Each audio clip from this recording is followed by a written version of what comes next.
Hey guys, I'm Georgia and welcome back for another episode in my mystery series, where today we're covering a Jane Doe case from here in the UK, an unidentified woman dubbed the Angel in the Meadow. The full story around this doe and her discovery is a fascinating one. Her body was only discovered in 2010, but it's believed that she'd been dead for decades, possibly dying at some point in the 70s or 80s. Despite an extensive investigation, national and international, there has never been a single answer as to who Jane Doe is or who is responsible for her death. As you know, I spend a lot of my time covering and researching Doe cases, and considering this is a case in the UK, it's not one I had ever heard of, and that tells me that I need to share this story and a lot more people need to know the details. Despite the police saying an extensive investigation has been done, and it has to be fair, I don't think the word has been spread enough, because if I haven't heard about this case, I'm sure there are a lot more people out there as well who also haven't. To get a full overview of this case, we need to talk a bit about the area in which Jane Doe was found, Angel Meadow, hence her name, a public park immediately outside the centre of Manchester. For anyone familiar with the area, it's moments away from Manchester Victoria Station and very close to the Arndale Centre. Whilst now Angel Meadow is a green space amid a busy city, it hasn't always been that peaceful. In 1788, All Angels Church was built, and the land next to the church soon became the largest cemetery in Manchester, mostly used for the burials of people who couldn't afford proper funerals or had no family burial plots. Whilst the area of Angels Meadow was originally built as an affluent housing community, when the Industrial Revolution hit, it quickly fell into disrepair. It was overcrowded and undercared for. Author Dean Kirby even wrote a book literally entitled Angel Meadow, Victorian Britain's Most Savage Slum, just to give you an idea of how awful this area was. The graveyard very quickly became overfilled with the bodies of 40,000 of the most poor dead people. Disease spread through the sheer amount of rats living with the people in the squalor. It's said that children used skulls for games of football in the graveyards. Friedrich Engels, the German philosopher and co-author of the Communist Manifesto, described Angel Meadow as hell on earth. What today is the public park of Angel Meadow is actually what used to be the graveyard. Every day people are walking over the top of those 40,000 bodies buried underneath. So for this reason, it wouldn't generally be considered strange or unusual for workmen to come across bodies whilst working on this ground. But on the 25th of January 2010, workmen were working on a big redevelopment scheme called NOMA, what was intended to revitalise the northern part of the Manchester city centre. NOMA, north of Manchester. They were working on an old car park building in between Angel Street, Danzig Street and Miller Street when a skull was spotted, before the rest of the body was soon uncovered wrapped in a carpet. This area and this car park have been pretty much untouched, unchanged since the 1960s, and Jane Doe was found squeezed into a gap between the wooden fence panels surrounding the car park and a wall.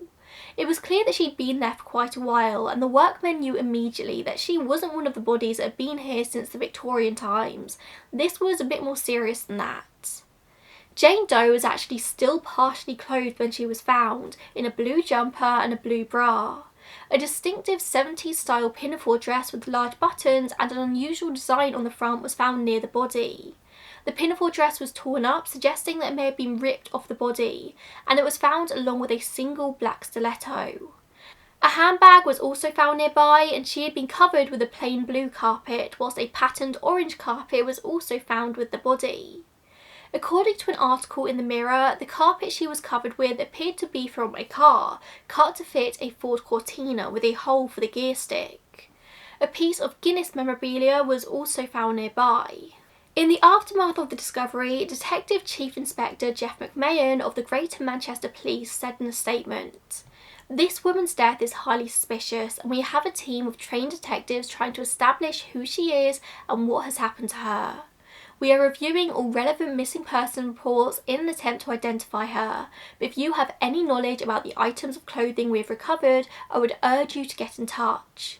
Until we are able to establish further facts, it would be inappropriate to speculate on how long this woman has been dead or how exactly she died."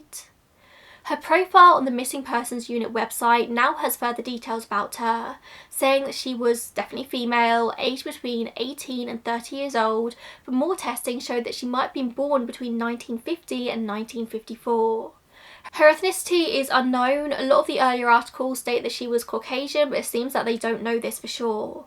And she was between 5'1" and 5'6". She also had a very distinguishable feature in that her upper right premolar was missing, something that would have been very obvious when she smiled.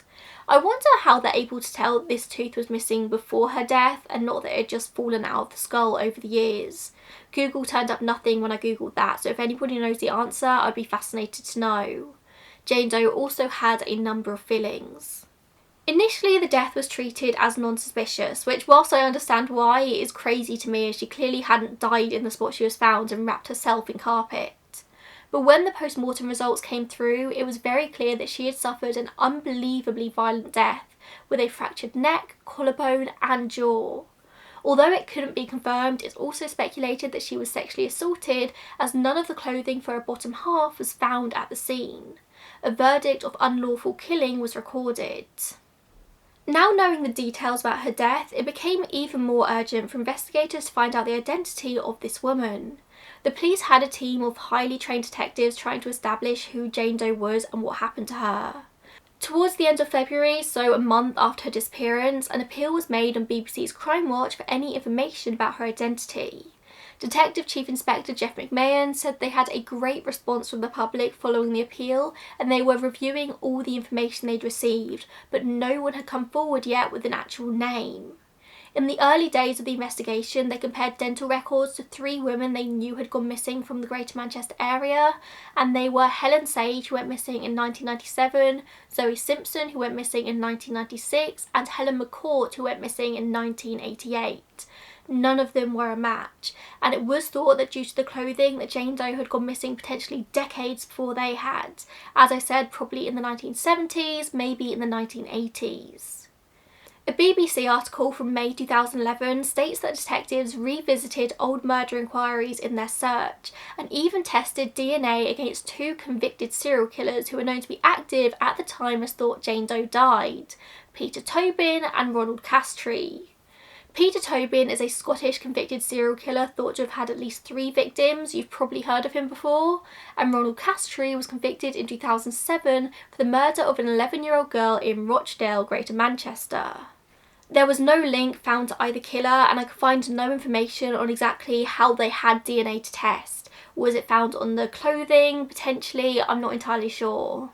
Police also examined the DNA of 400 people who had similar profiles to Jane Doe. As a result of their inquiries into this case, detectives were actually able to reunite 6 people with their families, eliminate 21 missing persons and locate a further 46 women, so there is a slim silver lining there. An anthropology professor was able to create a forensic facial reconstruction and image from this woman's skull, which was aired on Crime Watch in May 2011. This reconstruction is a little bit terrifying looking if you ask me. It doesn't look like any woman I've ever seen. It looks a bit too dead, it's not very lifelike, but then again they're working on very little. Again, of course, nothing really came from this. The next year, in November 2012, police announced the search had been narrowed down to a list of 21 or 22 women after the search was extended internationally. Detectives had families from Holland and Texas get in touch with them, and they'd made numerous trips to Ireland in search of an identity. A strong possible candidate for Jane Doe's identity came after a family from Tanzania, Africa contacted them.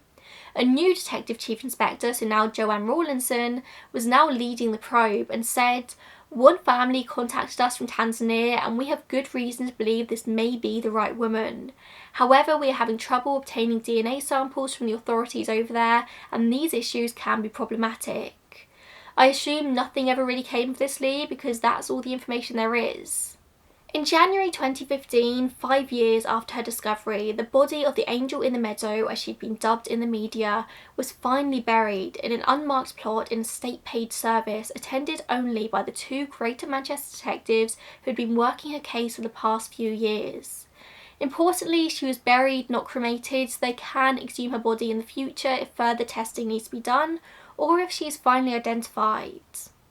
But burial didn't mean they were giving up. Her case was now being run by the Cold Case Unit, who were trying to find her family through DNA work, with DC Michaela Clinch telling the Manchester Evening News, "We have a DNA profile of the lady and we are doing familial DNA work to try to identify her. That work is ongoing as we speak." Now this is an interesting concept because we all know that I talk about a lot of Doe cases from over in the USA, and genetic familial testing is kind of a given for cases over the pond nowadays. However, there's a lot of red tape involved with this kind of stuff here in the UK.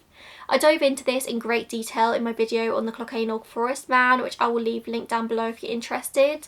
But in a nutshell, we don't really have anything like the DNA Doe Project or Othram here in the UK. We don't have people dedicating their time to the identification of does, and there is a reason for that.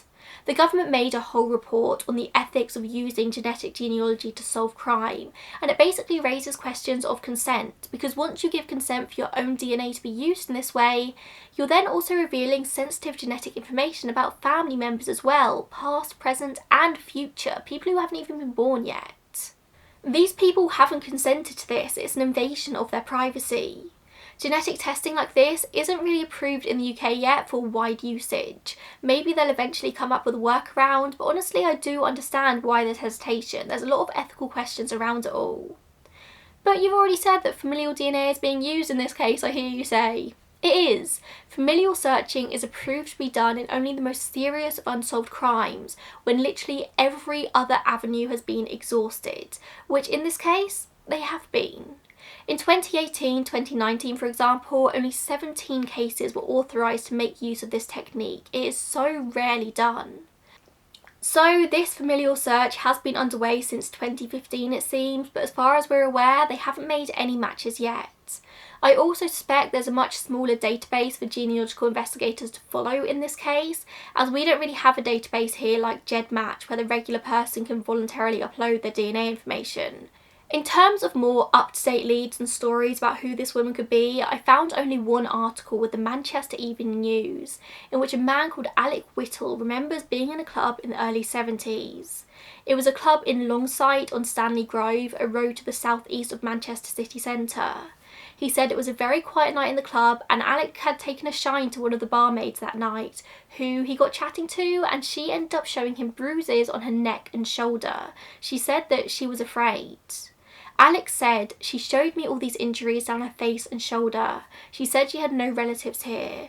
I wanted to help her, I wanted to take her home to my parents' house, but she refused and said she couldn't." He specifically remembered seeing a pinafore dress hung up by the bar, the same as the one discovered with the body in 2010. Alec is now convinced this woman went on to become the angel in the Meadow, saying he never stopped thinking about her over the decades. Although he does say that the facial reconstruction looked nothing like the barmaid that night, who he says was mousy haired and medium build and very attractive. She wasn't local, but she was English. Honestly, bar the pinfall, there's not much about this story that suggests that this random barmaid did become the angel in the Meadow, but it's more of a lead than anything else we have. There's also a bit of speculation that she could have been a victim of Christopher Halliwell, but from what I can gather, he was born in 1964, so if he was responsible for this crime, it's likely it would have happened further into the 80s than investigators think, as he would have been so young. There was also a killer called James Lloyd, who was known as the Rotherham shoe rapist, who was known to keep one shoe from a victim as a trophy. Jane Doe was found with just one shoe. There's just as much chance of these serial killers being involved in this as there is literally anyone else at this point. There's so little information and evidence to go from. Jane Doe was buried in Southern Cemetery in Manchester on the back of Nell Lane in the Lime section of the cemetery, just in case anyone local to the area wants to go and pay their respects. I think I'll have a wander to see her next time I'm up in Manchester. Anyone with any information in this case are urged to call the police on 101, or reports can be made anonymously via Crimestoppers, the number for which I'll leave in the description box. There's also an online form for information on the missing persons website. If you live around Manchester and your family live around Manchester, perhaps you can share this story with your parents, assuming that you're part of the majority of my viewers that are around my age.